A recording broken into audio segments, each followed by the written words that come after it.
Next अब यहाँ पे देखो, मैंने आपको ऑथ प्रोवाइडर का एग्जांपल कल करा दिया था। आज हम क्या करेंगे, थीम का पार्ट करेंगे कि हम कॉन्टेक्स्ट को यूज करके थीम को कैसे स्विच करते हैं। ठीक है, तो वही हम करने वाले हैं।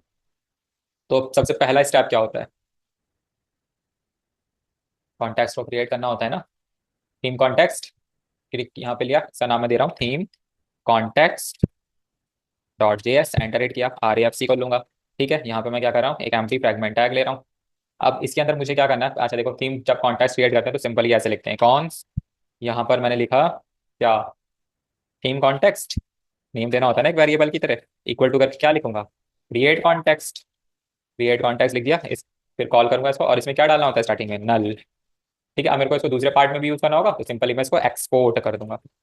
एक्सपोर्ट करने के बाद वापस आते हैं यहाँ पे। अब यहाँ पे मैं क्या काम कर रहा हूँ, जो हमारा ये कॉन्टेक्स्ट पार्ट हो गया, अब इसी का मैं प्रोवाइडर कंपोनेंट बनाऊंगा, तो थीम प्रोवाइडर में नाम लिख रहा हूँ इसमें, theme provider dot JS, R A F C, empty fragment tag ले लिया मैं। ठीक है, अब क्या करूँ करेंगे बताओ, हमें थीम के अंदर क्या क्या चीजें चाहिए होंगी। बैकग्राउंड, दो बटन, बैकग्राउंड कलर कैसे चेंज करोगे, बैकग्राउंड कलर के लिए वो तो उसमें ये कंडीशन के अंदर डालेंगे ना कि अगर ये कंडीशन, हाँ टर्नरी ऑपरेटर का यूज होगा। ठीक है, सबसे पहले तो मेरे को हुक्म मतलब मेरे को जो टर्नरी ऑपरेटर में कंडीशन बनानी पड़ेगी, यानी एक कीवर्ड चाहिए जिसके थ्रू मैं मैच कराऊंगा। अगर मेरा लाइट मिलता है तो मेरे को ये कलर मिल जाए, नहीं तो वो वाला कलर मिल जाए। अगर डार्क मिलता है तो ये, नहीं तो वो, ऐसे कुछ होना चाहिए। तो इसलिए मेरे को एक स्टेट को डिफाइन करना पड़ेगा। तो कॉन्स्ट लेके यूज स्टेट हुक्का मैं यूज करूंगा। पहले मैं एक स्टेट जनरेट कर रहा हूँ जिसका नाम है थीम, और इसका सेटर फंक्शन बनाऊंगा इसे अपडेट करने के लिए, सेट थीम करके इक्वल टू कर लूंगा मैं यहाँ पे, यूज स्टेट हुक का यूज करूंगा। यूज स्टेट हुक यूज करके क्या करना होगा, इसके अंदर कौन सी वैल्यू ले लूँ स्टार्टिंग में, लाइट ले लेते हैं क्योंकि बाय डिफॉल्ट तो लाइट ही होता है ना हमारा। अब यहाँ पे मुझे क्या करना है, यहाँ पे इसको क्या करना है, प्रॉप्स के थ्रू पास भी करना पड़ेगा। सिंगल प्रॉप लेते हैं यहाँ पे जिसका नाम है चिल्ड्रन। ठीक है, और फिर इसको मैं यहाँ पे भी लूंगा, लेकिन जब इसको हम प्रोवाइडर लगाएंगे तब करेंगे। एक मैंने यहाँ पे, हाँ ठीक है, अब क्या करना होता है यहाँ पे अपने एच, अब यहाँ पे मेरे को एक फंक्शन बनाना होगा टॉगल थीम का। तो कॉन्स्ट लेता हूँ टॉगल थीम। टॉगल थीम क्या क्या काम करेगा इसमें, हाँ बदलेगा, toggle theme equal to arrow, function को क्रिएट करूंगा जिसमें मैं लॉजिक लिखूंगा, और इसमें मेरा अपडेट पार्ट कौन सा करेगा, सेट थीम करेगा। सेट थीम में फंक्शन है मेरा, इसके अंदर मैं एक एरो फंक्शन करूंगा जिसके अंदर एक पैरामीटर ले रहा हूँ प्रिव थीम नाम का। ठीक है, इसके आगे एरो फंक्शन लगाया, और इसमें मैं क्या काम कर रहा हूँ फिर, यानी अगर मेरी प्रिव थीम की वैल्यू, यानी जो थीम की वैल्यू मिलेगी, ठीक है, प्रिव जैसे लाइट मेरा अगर इक्वल टू क्या आता है, लाइट आता है, LIGHT लाइट आता है, तब उस केस में मैं क्या कर दूंगा यहाँ पे, डार्क कर दूंगा ना। ठीक है, ये देखो स्टेट को चेंज कर रहा हूँ, यहाँ पे कलर चेंज नहीं हो रहा है। अगर लाइट मिलता है तो डार्क हो जाएगा, नहीं तो फिर क्या हो जाएगा, लाइट ही रहेगा। अब यहाँ पे उसको मैं इसमें वैसे डाल दो, LIGHT। ठीक है, ये सिर्फ मेरा कंटेंट को चेंज करेगा, तो ये मैंने ऐसे कुछ लिख दिया। अब अपने इस पार्ट में आते हैं। सबसे पहले तो मुझे क्या करना है, यहाँ पे देखो HTML में लिखूंगा नहीं, मेरे को अपना थीम कॉन्टेक्स्ट का यूज करके डॉट प्रोवाइडर लगाना है, लगा लूंगा, और सेम चीज मुझे यहाँ पे कॉपी करके यहाँ पे पेस्ट कर देना है।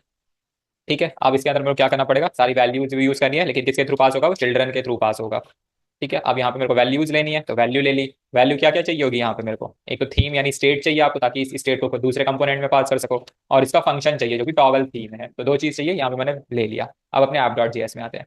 ऐप डॉट जेएस में आके सबसे पहले तो आपको क्या करना पड़ेगा, अपना थीम प्रोवाइडर यूज करना है। ठीक है, देखो थीम प्रोवाइडर यहाँ पे मैंने यूज कर लिया। अब यहाँ पे सबसे पहले एक मैं H1 टैग दे देता हूँ, और इसमें लिख देता हूँ थीम टॉगल। ठीक है, थीम टॉगल मैंने यहाँ पे लिख दिया। अब यहाँ पे मैं क्या काम कर रहा हूँ, अब देखो यहाँ पे थीम टॉगल लिखा, मैंने प्रोवाइडर कंपोनेंट बना दिया, लेकिन मैंने एक अपना पार्ट नहीं बनाया कंपोनेंट। मेरे को अपना HTML भी तो शो करना है ना, पेज पे डिस्प्ले कराना है, तो उसके लिए कंपोनेंट बनाया। अभी मैंने सिर्फ फंक्शनैलिटी बनाई है, थीम कॉन्टेक्स्ट क्रिएट कर दिया, और उसके अंदर जो फंक्शनैलिटी होती है प्रोवाइडर के अंदर, वो सारी चीजें मैंने ऐड कर दी, जो कि ये वाली है। ठीक है, कंटेंट के बेस पे आउटपुट शो करेगा। अब मैं अपना कंपोनेंट पार्ट बनाता हूँ, तो कंपोनेंट सेक्शन में आएंगे, और यहाँ पे मैं एक कंपोनेंट बना रहा हूँ जिसका नाम है theme toggle, toggle dot JS. ठीक है, RAFC को मैं यहाँ पे ले रहा हूँ, और RAFC लेने के बाद एक एम्प्टी फ्रेगमेंट टैग ले रहा हूँ, और यहाँ पे मैं, अब देखो मेरे को क्या करना है, डीस्ट्रक्चरिंग का यूज करना है। अब देखो यहाँ पे मुझे जरूरत किस किस चीज की है, अगर प्रोवाइडर में आएंगे, ठीक है, प्रोवाइडर में देखो क्या क्या, मेरे को स्टेट की जरूरत होगी, प्लस इसके ये टॉगल वाले फंक्शन की जरूरत होगी, यही तो जरूरत होगी, और किसी चीज की जरूरत तो होगी नहीं। यहाँ पे आ जाओ, तो मैं अब डिस्ट्रक्चरिंग का यूज करूंगा। कैसे करेंगे, कॉन्स लूंगा, कर्ली ब्रैकेट्स को ओपन करूंगा, और यहाँ पे ले रहा हूँ मैं थीम वाला पार्ट। ठीक है, थीम स्टेट ले ली, और टॉगल थीम का जो फंक्शन था वो मैं यहाँ पे ले लूंगा, टॉगल थीम इक्वल टू लगाऊंगा, और यहाँ पे यूज कॉन्टेक्स्ट ठीक है, यूज कॉन्टेक्स्ट हुक का यूज करूंगा, और क्या क्या किस कॉन्टेक्स्ट को मैं यूज कर रहा हूँ यहाँ पे, थीम कॉन्टेक्स्ट। ठीक है, यही वाला कॉन्टेक्स्ट बनाया है ना, तो यहाँ पे देखो थीम कॉन्टेक्स्ट और मैंने यूज किया, जो डॉट प्रोवाइडर लगा के इसे जस्ट हमें प्रोवाइडर कंपोनेंट में कन्वर्ट करना होता है। लेकिन कॉन्टेक्स्ट तो यही है ना, थीम कॉन्टेक्स्ट, जो कि मैंने यहाँ पे इनिशियलाइज कराया हुआ है। ठीक है, तो ये ऐसे होता है। अब यहाँ पे मैंने देखो थीम की फंक्शनलिटी और टॉगल थीम दोनों को यूज कर लिया। अब मैं इसको अपने इस पार्ट में कैसे यूज करूंगा वो देखो, तो मैं यहाँ पे एक डिव ले रहा हूँ। ठीक है, डिव लेके स्टाइल एट्रीब्यूट का यूज कर रहा हूँ, और स्टाइल में क्या कर रहा हूँ, कर्ली ब्रैकेट्स का यूज करके ऐसे कुछ ले रहा हूँ। यानी अगर मेरा देखो बैकग्राउंड, एक बैकग्राउंड की अगर क्या होती है, थीम आती है, यानी जो थीम में क्या होगा अभी, क्या साइन है वहां पे, थीम के अंदर लाइट साइन है ना, इक्वल टू अगर लाइट हो जाता है LIGHT, तब उस केस में मैं क्या कर दूंगा, यहाँ पे ये वाला क्वेश्चन मार्क लगाते हैं ना, ये वाला कलर प्रोवाइड कर दूंगा, #FFF। ठीक है, अदरवाइज ये वाला कलर #000। ठीक है, तो ये मैंने कर दिया। ऐसे ही अब कलर के लिए कर लेते हैं, टेक्स्ट का कलर भी तो बदलना चाहिए, तो उस केस में मैं क्या कर दूंगा, सही है, अच्छा यहाँ कॉमा लगाना है, थीम, थीम का कलर इक्वल टू अगर ये आ जाता है, क्या आएगा, लाइट, तब क्वेश्चन मार्क लगाऊंगा, क्वेश्चन मार्क में मेरे को क्या कौन सा कलर ऐड करना है यहाँ पे, #000। ठीक है, और कॉलर लगा के हैशटैग, यहाँ पे सिंगल कोट्स में #FFF, ये वाला पार्ट ले रहे हैं। ठीक है, फिर पैडिंग इंक्लूड करेंगे, पैडिंग के अंदर मैं क्या डाल रहा हूँ यहाँ पे, 20 पिक्सल, और फिर टेक्स्ट अलाइन, यहाँ पर क्या डाल दूंगा, सेंटर। जस्ट मैंने ऐसे लिखा है। अभी देखो ये मैंने एक डिव बनाया है, जो मेरी टॉगल थीम अप्लाई होगा वो सिर्फ इस डिव के अंदर अप्लाई होगा। ठीक है, अब यहाँ पे नीचे आते हैं, यहाँ पे मैं एक पार्ट लिख रहा हूँ पैराग्राफ, और उसके अंदर मैं कर रहा हूँ द करंट, यहाँ पे आपको मैं स्टेट को भी चेंज करके दिखाऊंगा, ताकि मैं क्लिक करूँ तो ये वाला मेरे को पार्ट भी आ जाए। Current theme is, initial value कहाँ से मिलेगी, थीम से मिलेगी, जो कि मैंने यूज कॉन्टेक्स्ट के थ्रू यहाँ पे यूज करी हुई है। फिर नीचे आते हैं, बटन बनाएंगे सिंपल एक, बटन बना के यहाँ पे ऑन क्लिक इवेंट को ऐड कर दूंगा। ऑन क्लिक के अंदर क्या ऐड करना है आपको, टॉगल थीम। ठीक है, क्योंकि वही तो टॉगल करेगा, यहाँ पे मैं लिख देता हूँ टॉगल थीम, बस दैट्स इट, वर्क कंप्लीट। यहाँ पे आते हैं, इसके नीचे टॉगल थीम, टॉगल को कॉल कर लो, बस काम करता हूँ। आउटपुट चेक करते हैं, पहले तो npm स्टार्ट करो, आ गया, क्लिक करता हूँ। अभी देखो बाय डिफॉल्ट लाइट है, क्योंकि हमने by default light he select किया हुआ है। क्लिक कर रहा हूँ तो देखो ये हो रहा है, और यहाँ पे देखो कंटेंट डार्क भी हो गया, कलर आपका उसके अकॉर्डिंग चेंज भी हो गया। तो ऐसे आप यूज कर सकते हो इस पूरे के पूरे पार्ट को। ठीक है, अब और क्या करना, बस इसमें तो यही हो गया। अब मेरे को ये चीज बताओ, इसका पार्ट समझे, ये तो ठीक है, कुछ भी यूज कर लिया यहाँ पे, ये कंपोनेंट में तो कुछ भी डायरेक्टली कर सकते हो आप। कॉन्टेक्स्ट का कैसे यूज हो रहा है,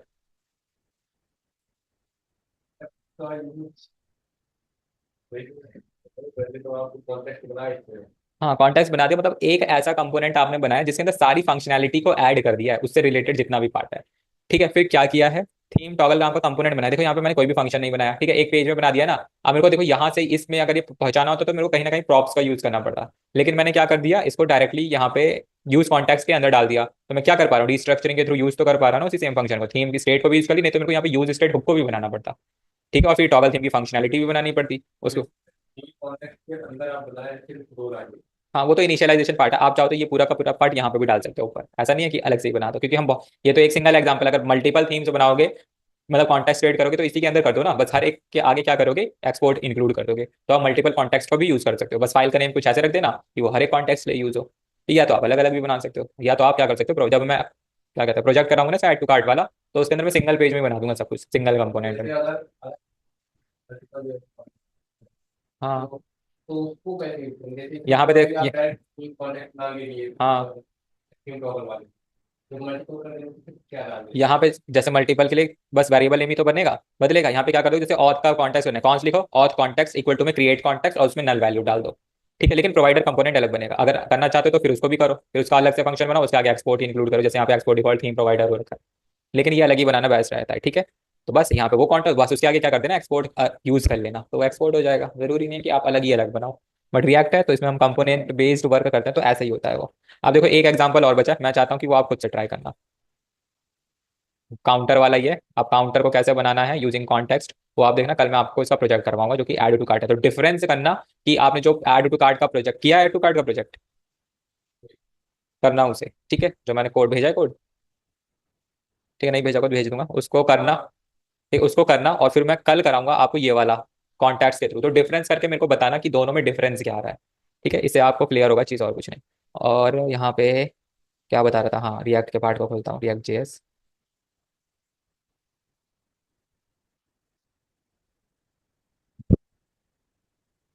देखो इसमें भी देखो मैंने एक कॉन्टेक्स्ट क्रिएट करूंगा, काउंटर कॉन्टेक्स्ट नाम से क्रिएट कॉन्टेक्स्ट कर दूंगा। यहाँ पे आप देखो काउंटर के अंदर क्या क्या चीजें चाहिए होती है, इंक्रीमेंट चाहिए, डिक्रीमेंट चाहिए, रीसेट पार्ट चाहिए। ठीक है, एक स्टेट डिफाइन कर लेना काउंट नाम से, और अपडेट करोगे सेट काउंट से, इनिशियल वैल्यू 0 दे देना। इंक्रीमेंट केस में सेट काउंट क्या करेगा, प्रीवियस काउंट के +1 कर देगा, प्रीवियस काउंट में -1 कर देगा, और ये तो 0 ही कर देगा रीसेट वाला। अब यहाँ पे भाई आपको वैल्यू के अंदर क्या क्या चाहिए, एक तो स्टेट चाहिए, काउंट, फिर इंक्रीमेंट फंक्शन चाहिए, डिक्रीमेंट फंक्शन चाहिए, रीसेट फंक्शन चाहिए, सब कुछ एक में बना लिया, सारी फंक्शनैलिटी यूज हो गई। ऐप डॉट जेएस में सिर्फ प्रोवाइडर रैप करना है, फिर कंपोनेंट को कॉल करना है। काउंटर में क्या करना है आपको, एक डिव लिया, टैक्स लाइन सेंटर, ये तो ठीक है, हेडिंग दे दी। अब आप देखो काउंटर की इनिशियल वैल्यू कहाँ से मिलेगी, लेकिन उसके लिए आपको यूज कॉन्टेक्स्ट से यूज भी करना पड़ेगा। तो यहाँ पे काउंट आ गया, इंक्रीमेंट डिक्रीमेंट रीसेट आ गया, ये सारी फंक्शनलिटी कहाँ से यूज कर लिया आपने, प्रोवाइडर कंपोनेंट में से। अदरवाइज यहाँ पे भी आपको बनानी पड़ती। ठीक है, और फिर यहाँ पे बटन में क्या कर दिया, ऑन क्लिक पे इंक्रीमेंट फंक्शन डाल दिया, डिक्रीमेंट डाल दिया, रीसेट डाल दिया, बस फंक्शन का नेम लिख दो, बाकी सारी फंक्शनलिटी मिलती रहेगी आपको। तो ऐसे आप यूज कर सकते हो। तो ये हमारा मेन पर्पज होता है, अपना जितना भी लॉजिक होता है एक कंपोनेंट के अंदर बनाओ, कॉन्टेक्स्ट का यूज करके उससे पास करो, जहां पे भी डायरेक्टली पास करो, जहां पे भी आप यूज करना चाहते हो। हर एक कंपोनेंट के साथ लिंक नहीं करना पड़ेगा। अगर यही सेम चीज बनाओगे ना, तो आपको हर एक कंपोनेंट ऐप डॉट जेएस के साथ भी लिंक करना पड़ेगा। यहाँ पे ये काउंटर का पार्ट बना रहे हो, तो इसके साथ भी लिंक करना पड़ेगा। ठीक है, तो ऐसे हमारा पार्ट चलता है। अब देखो यहाँ पे ऐप डॉट जेएस में अगर मैं काउंटर को कॉल करता ना, तो वहां पे मेरे को काउंट की वैल्यू मतलब बतानी पड़ती कि हाँ इसमें ऐसे ऐसे पार्ट आएगा, फिर इंक्रीमेंट का फंक्शन ऐड करना पड़ता। ठीक है, तो ऐसे होता है हमारा। अब यही इसको थोड़ा सा और मतलब थोड़ा सा क्या, लगभग सिमिलर ही है, रिडक्स पार्ट में हम करेंगे। ठीक है, तो ये समझ गए ना, ये तो लास्ट वाला पार्ट भी क्या कैसे सेम ऊपर वाले की तरह है। हाँ, अगर और लॉजिक इंप्लीमेंट करोगे तो वो और फंक्शनैलिटी इस प्रोवाइडर कंपोनेंट में ऐड कर देना, और वो वाली सेम फंक्शनैलिटी यहाँ पे यूज कर लेना। ऐसे कर सकते हो आप। अब इसका बस एक हम कल करेंगे प्रोजेक्ट, और फिर हमारा कॉन्टेक्स्ट पार्ट कंप्लीट, 2 दिन की क्लास में आपका रिडक्स भी कंप्लीट हो जाएगा। ठीक है, तो ये ऐसे हम यूज करते हैं ये। अब रही बात यहाँ की, आ जाओ असाइनमेंट पर। असाइनमेंट तो बोल रहे हो आप कर ही लोगे, है ना। अब देखो कॉन्टेक्स्ट भी आपका क्लियर हो मतलब कंप्लीट हो चुका है, तो एक असाइनमेंट और सेंड करूंगा, अभी से ही थोड़ी सी प्रैक्टिस करना उसकी। असाइनमेंट 3, क्या क्या करना है यहाँ पे देखो। एक तो यूजर ऑथेंटिकेशन फ्लो बनाना है आपको। अब देखो ये जो भी असाइनमेंट 3 और असाइनमेंट 4 है, ये थोड़े से एडवांस असाइनमेंट है। इनको सॉल्व करोगे ना, तो क्लियर हो जाएंगी सारी चीजें, सारे कॉन्सेप्ट भी क्लियर होंगे, लेकिन विदाउट गूगल और यूट्यूब के नहीं कर पाओगे, विदाउट चैट जीपीटी के, क्योंकि लॉजिक बिल्ड ही नहीं कर पाओगे। ठीक है, पहले खुद से करो थोड़ा सा वैसे। ठीक है, देखो यूजर ऑथेंटिकेशन फ्लो है, यहाँ पे टास्क क्या है, build a simple user authentication system where you react context to manage the users authentication state logged in और लॉग आउट, जो मैंने करवाया था, and store user details globally. ठीक है, तो concept to practice, context for global state management, conditional rendering based on authentication, persisting authentication state using local storage और session storage. ठीक है, तो यहाँ पे क्या करोगे, एक मतलब ऑथेंटिकेशन सिस्टम बनाओगे। जैसे यूजर लॉग इन होता है किसी डेटा के साथ, वो क्या होगा, लोकल स्टोरेज में कहीं ना कहीं स्टोर करा लोगे। स्टोर कराने के बाद क्या करोगे, लॉग आउट पे क्लिक कर दोगे, तो लॉग आउट हो जाएगा और वहां से डेटा भी रिमूव हो जाएगा। ठीक है, तो ऐसे हमारा वर्क चलेगा। वैसे डेटा रिमूव नहीं होगा, क्योंकि देखो लोकल स्टोरेज में डेटा फिक्स हो जाएगा, क्योंकि जब वो दोबारा लॉग इन करेगा वो सेम चीज को कैप्चर करेगा, वही सारा पार्ट पूरा दिखा देगा। ठीक है, तो ऐसे हमारा वर्क। थीम फीचर बता दिया, इसको थोड़ा सा और मॉडिफाई करना बस। ठीक है, अब यहाँ पे multiple step form with shared state, create a multiple step form example for a registration और a survey where the data entered in earlier steps in stored and shared across all form steps using context. ठीक है, तो यहाँ पे आपको एक multiple step form बनाना है, जिसमें रजिस्ट्रेशन और सर्वे का फॉर्म बनाना है। ठीक है, उसमें जैसे आप डेटा को एंटर करोगे, तो वो बस कहीं ना कहीं स्टोर करके डिस्प्ले कराना है, और कुछ नहीं। तो ये तो हम कर चुके हैं ऑलरेडी, बस उसको किससे करना है, कॉन्टेक्स्ट के थ्रू करना है। शॉपिंग कार्ट, ठीक है, कार्ट वाला पार्ट मैंने आपको कल करेंगे हम। तो यहाँ पे क्या करना है, आपको एक पेज बनाना है जिसमें प्रोडक्ट को डिस्प्ले कराओगे, उसके डेटा को यूज करना है, यूजिंग एपीआई करना है। ठीक है, वहां पे क्या करोगे, एक कार्ट पेज बनाओगे, जैसे क्लिक करोगे कार्ट पे सारा डेटा जाएगा। तो बस वही उसमें करना है। ठीक है, टोटल फिर ये सारे जो टोटल प्राइस वगैरह जो भी होता है सब उसके अंदर वहाँ पे यूज भी करना है। फिर लैंग्वेज लोकेटर, ये पार्ट इंपॉर्टेंट है। जैसे आप देखो अमेजोन वगैरह पे जाते हो, लैंग्वेज का ऑप्शन आता है ना, जैसे आप किसी लैंग्वेज को सिलेक्ट करते हो, आपकी पूरी की पूरी वेबसाइट उस लैंग्वेज में कन्वर्ट हो जाती है, तो ये वहां से ही बनेगा। इसलिए आपको एक एक्सटर्नल लाइब्रेरी यूज करनी पड़ेगी i18, तो इसे इंस्टॉल भी करना है। ठीक है, इसके लिए कमांड क्या होगी वो आप सर्च कर सकते हो, नहीं तो मैं वैसे तो यहाँ पे मेरे को मेंशन करना चाहिए था, बता देता हूँ क्या कमांड चलानी है।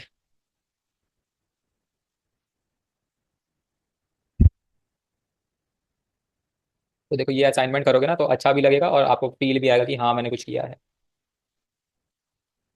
इसमें चल के इसमें सर्च करते हैं।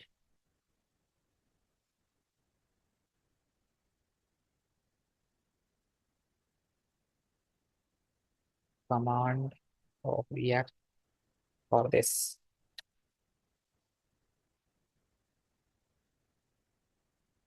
ठीक है, क्या आ रहा है ये, कुछ आ रही है। तो क्या लिखना है आपको, रिएक्ट i18 नेक्स्ट, ये गलत आ रहा है। लिखना है ऐसे npm install i18 next react, इतना बड़ा क्यों आ रहा है ये, command to install i18। Library.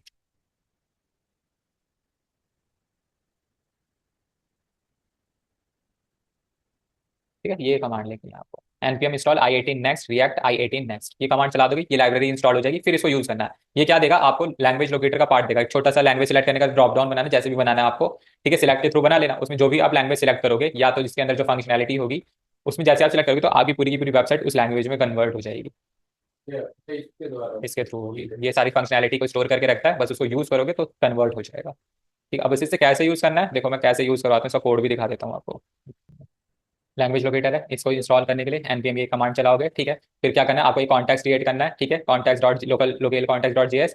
ठीक है, फिर यहाँ पे सब कॉन्टैक्ट वगैरह क्रिएट, यहाँ पे एक यूज स्टेट हुक बनाओगे। ठीक है, local site local use state hook में इस इनिशियल लैंग्वेज क्या दोगे, en इंग्लिश। यहाँ पे देखो en कहाँ से पैच होता है, इसके अंदर से, लोकेल में से, जो हमारा हमारी जो लाइब्रेरी है। ठीक है,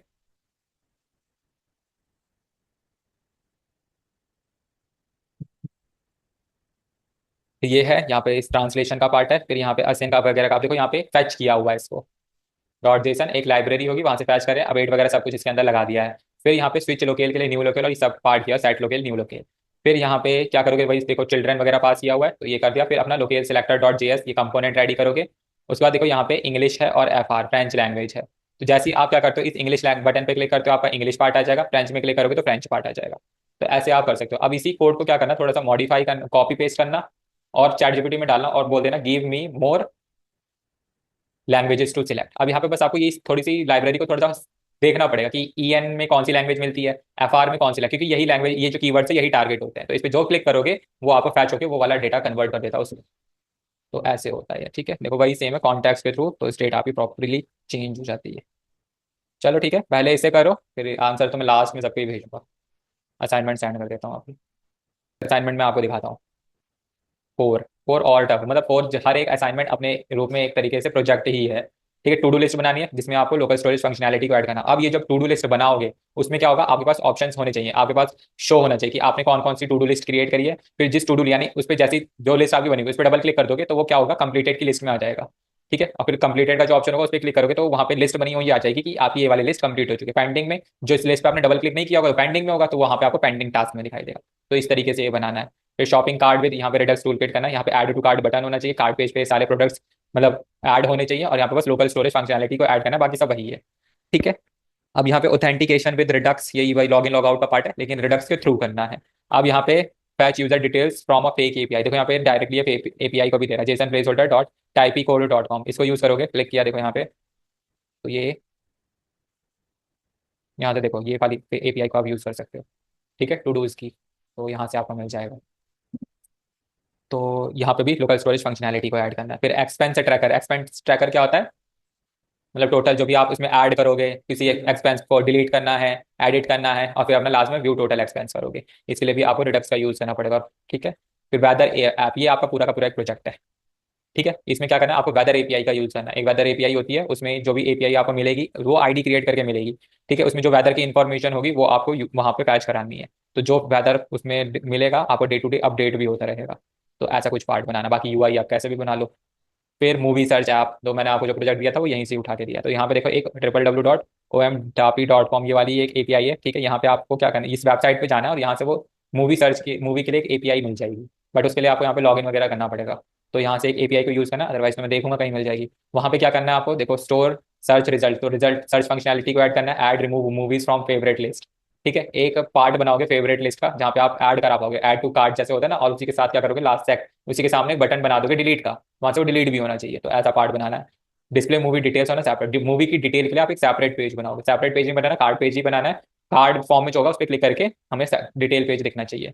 फिर blog app with Redux and API, यहाँ पे भी एक ये वाला पार्ट आप यूज करोगे, यहाँ से कोई ब्लॉग का पार्ट मिल जाएगा आपको, वहां से उस एपीआई को यूज करना है, और वहाँ पे भी एडिट डिलीट और पोस्ट का पार्ट डालोगे। E commerce product with list with filters, यहाँ पे फिल्टर्स ऐड करने हैं जो भी ई कॉमर्स के प्रोडक्ट आप ऐड करोगे। ठीक है, जैसे फिल्टर किसके थ्रू करना है आपको, कैटेगरी के थ्रू करना है, प्राइस के थ्रू करना है, रेटिंग के थ्रू करना है। ठीक है, ये आपकी एपीआई है। फिर चैट ऐप ये बनाना है। अच्छा चलो, आप ना मूवी की वेबसाइट छोड़ो, आप चैट एप्लीकेशन बनाओ। पूरा तो नहीं बन पाएगा क्योंकि लाइव, इसके लिए रियल टाइम चैट एप्लीकेशन चाहिए होती है आपको। ठीक है, लेकिन इस पर वर्क करोगे ना, मतलब थोड़ा सा रिसर्च वर्क करोगे, क्या क्या यूज करना पड़ेगा आपको फॉर रियल टाइम अपडेट्स के लिए, आपको वेब सॉकेट्स और फायर बेस, इसकी थोड़ी सी नॉलेज गेन करनी पड़ेगी इसके बारे में। ये रियल टाइम अपडेट्स देंगे आपको चैट एप्लीकेशन, एपीआई है, ठीक है, जो कि आपको रियल टाइम अपडेट सब कुछ एपीआई के थ्रू होता है, विदाउट एपीआई आप कुछ भी नहीं कर सकते। ठीक है, ये तो डार्क मोड लाइट मोड है, ये तो कर ही लोगे आप। ठीक है, तो ये जो पूरा पार्ट कर लोगे ना तो समझ लो रिएक्ट अच्छे से सीख गए। अब कैसे करोगे वो सोचो।